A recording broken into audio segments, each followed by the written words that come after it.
لا تحرك به لسانك لتعجل به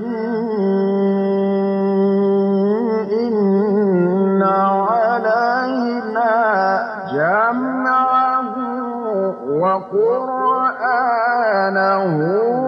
فإذا قرأناه فاتبع قرآنه